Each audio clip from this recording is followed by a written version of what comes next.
I'm sure you have and which you'll read at your leisure, a cautionary tale. Because my purpose here this evening is a little more prosaic. It is to lay down the law. And it's perhaps just as well that I come after a speaker who's talked about the relationship between economic growth and crime. Because I think you could probably glean from what he said that it is possible to be economically successful and be a criminal at the same time. And what I want to do is to caution that in the search for competitiveness, the law must be followed. This is why, as I say, I've called it a cautionary tale. I'm laying down the law, and in my presentation, I make a distinction between competitiveness and competition, and I argue that the pursuit of one without the other is going to be self-defeating, that one can indeed strive to be competitive and achieve competitiveness, but if one does it without following the regulatory environment, that is going to be self-defeating.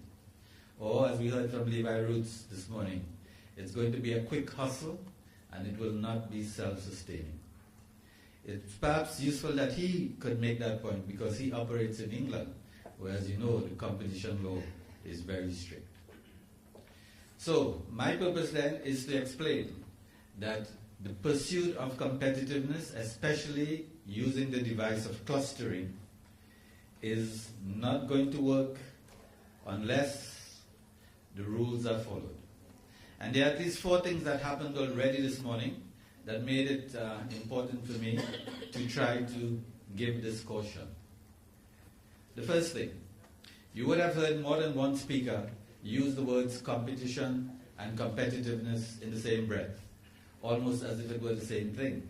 And sometimes the word was used interchangeably. But clearly these are 2 different disciplines with 2 different areas of operation. The second thing, you would have heard some speakers talk about the regulatory environment. Well, we have a major regulatory environment in the Caribbean known as competition. In the revised Treaty of Chaguaramas, it is Chapter 8, and this lays down the rules of competition. Some of our member states have national competition agencies. Here in Jamaica, there's a very vibrant competition agency, the Fair Trading Authority, so too in Barbados.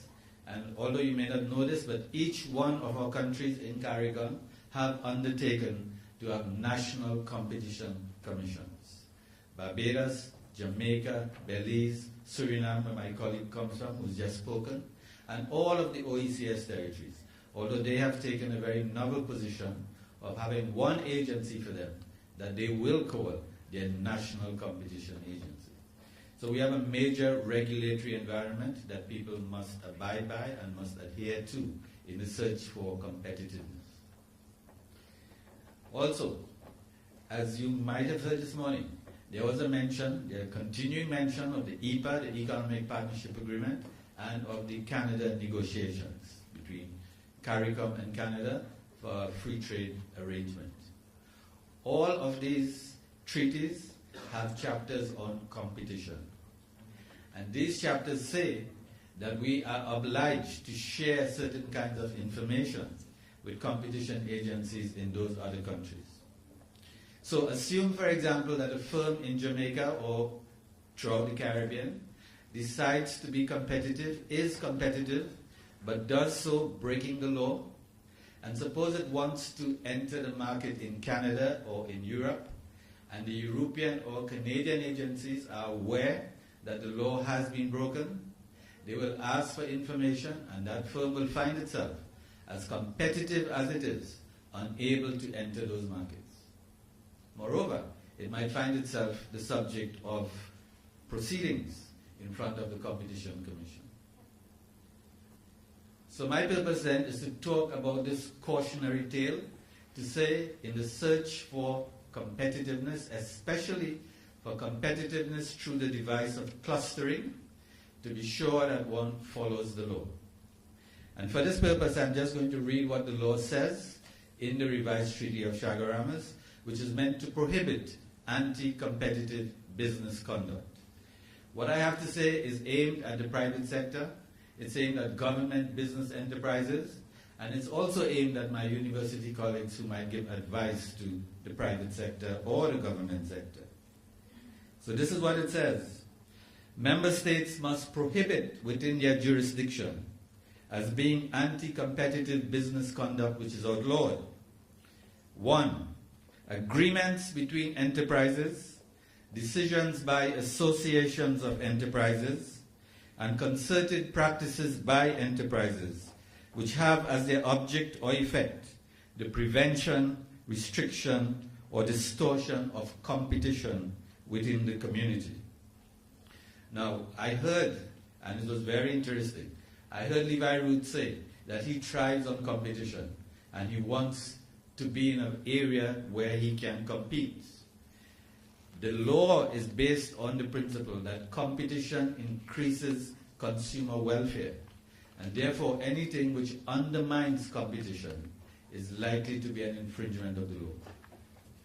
So when firms are clustering, when they have agreements between enterprises, when they are sharing information in their clusters, they have to be aware that certain things are proscribed and must not be done.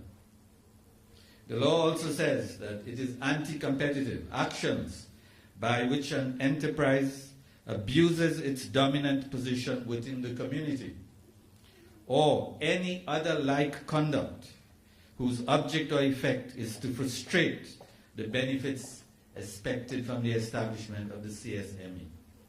So now, this is a caution that firms in seeking to be competitive, and especially in doing so through trade associations or by clustering in various forms, should obey the rules of competition. And the law goes on to define certain anti-competitive business conducts, which I will just read a few for you as things which you must not do. Firstly, the direct or indirect fixing of purchase or selling prices. Secondly, the limitation or control of production, markets, investment, or technical development. Thirdly, the artificial dividing up of markets or restriction of supply sources.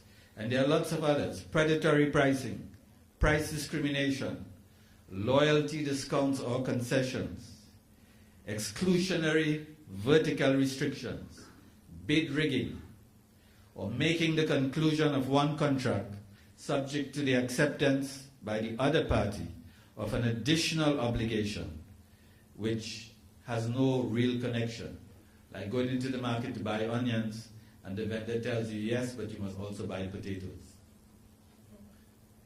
So we have some rules here, a regulatory regime which should be followed. And in deference now to my chair, who is a scholar of the sugar industry in the Caribbean, among other things, I'm just going to read something that just came to me.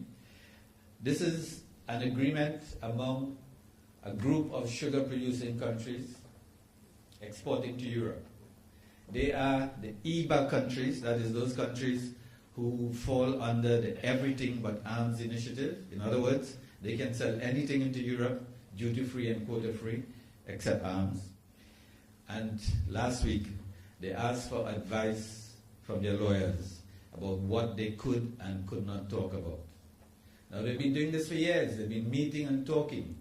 But suddenly, they have awoken to the idea that a great deal of their conversation violates the rules of competition.